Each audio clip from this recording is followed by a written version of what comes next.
teman-teman lelaki mereka. Dia sedikit tamak lah kan. Oish. Hai, Assalamualaikum. Hari ini saya nak mengulas tentang isu LGBT. Okey, LGBT, apa itu LGBT? LGBT terdiri daripada lesbian, gay, bisexual dan transgender. Apa itu lesbian? Lesbian ialah hubungan di antara perempuan dan perempuan, manakala gay pula ialah hubungan di antara lelaki dan lelaki. Yang seterusnya bisexual. Bisexual ni adalah contoh, lelaki dia boleh dengan perempuan tapi dia boleh juga dengan lelaki. Dia sedikit tamak lah kan. Yang seterusnya ialah transgender. Transgender ni adalah perempuan yang menyerupai lelaki ataupun lelaki yang menyerupai perempuan. Punya pondan tu tak pun cantik. Dah banyak sangat yang kita tahu dalam Malaysia ataupun luar negara yang tergolong dalam LGBT ni.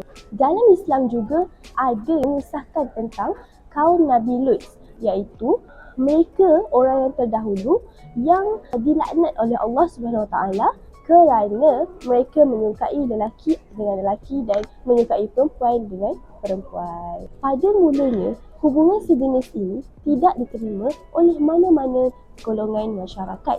Tetapi disebabkan zaman yang semakin moden, jadi mereka menerima golongan ini dan ada sesetengah negara seperti Kanada, Sweden, USA dan banyak lagi yang mengiktirafkan perkahwinan golongan sejenis. Untuk pengetahuan korang semua, pada abad ke-18 dan 19 di Eropah, hubungan homoseksual merupakan satu kesalahan jenayah yang serius dan merupakan perbuatan yang tidak bermoral dalam kalangan masyarakat.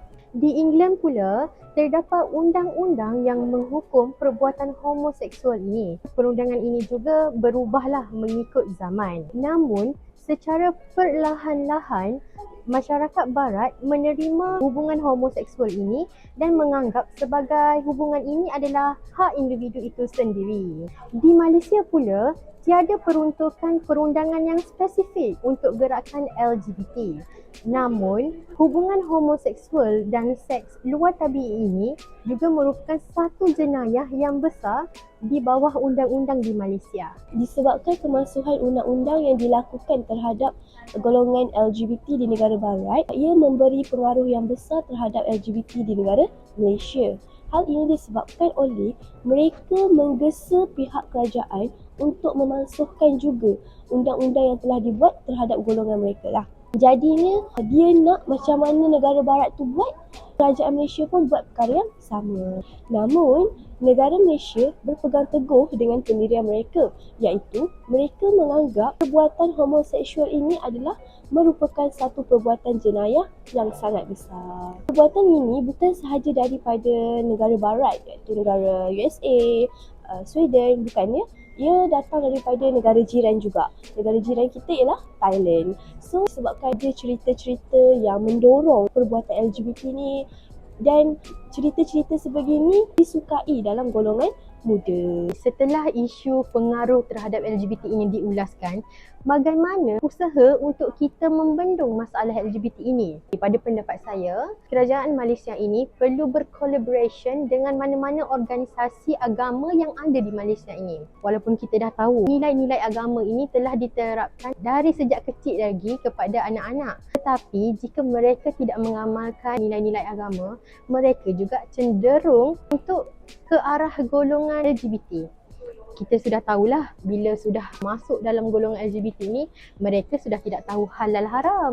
Disebab situasi inilah sebenarnya yang menyebabkan LGBT ini lebih teruk berlaku di Malaysia. Yang seterusnya, peranan ibu bapa juga sangat-sangat perlu dalam membimbing anak-anak mereka. Contohnya, membuat pemantauan setiap hari. Contohnya, memantau telefon mereka. Dengan siapa mereka berkawan, kandungan telefon mereka itu siapa, di media sosial dengan siapa mereka berinteraction. Jadi hal-hal sebegini mampu untuk mengehatkan penggunaan media sosial itu kepada anak-anak dan secara tak langsung pengaruh LGBT ini juga dapat dikurangkan. Korang nak tahu tak antara lelaki dengan perempuan mana lagi ramai tergolong dalam LGBT? Kalau korang nak tahu, jom tengok. Hasil kajian mendapati bahawa golongan lelaki lebih mudah terpengaruh dengan hubungan sesama jenis. Sebanyak 310,000 golongan homoseksual yang dicatatkan pada tahun ini banding 173,000 golongan homoseksual yang dicatatkan pada tahun 2013. Korang nak tahu tak? Rupanya ada satu aplikasi yang boleh mengakses para lelaki ni untuk mencari teman-teman lelaki mereka. Itu gay lah. Contohnya aplikasi Grindr. Grindr. Aplikasi Grindr ni di mana pasangan lelaki dan lelaki ni boleh mencari pasangan yang sesuai, yang dekat dengan mereka. So macam Grindr ni lebih kepada memudahkan untuk mereka lokasi mereka dekat mana. Macam itulah. Inilah bahayanya pengaruh media sosial sekarang. Yang lebih menggemparkan lagi kita semua ni, aplikasi Grindr ni mendapat ranking yang sangat tinggi di Malaysia sendiri.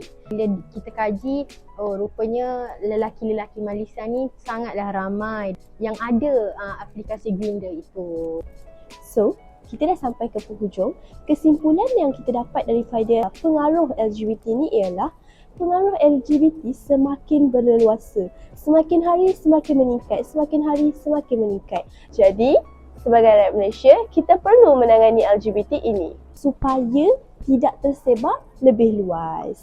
Kepada sudah tergolong dalam golongan LGBT ni, kita mestilah sama-sama memberi nasihat, sama-sama membimbing mereka ke arah kebaikan. Janganlah sekali kita menghina mereka kerana setiap manusia ada kesalahan mereka yang tersendiri. Sekian, terima kasih. Jadi korang dah tengok kan betapa banyaknya pengaruh LGBT ni dekat Malaysia. Jadi kita semua kena jaga diri sendiri.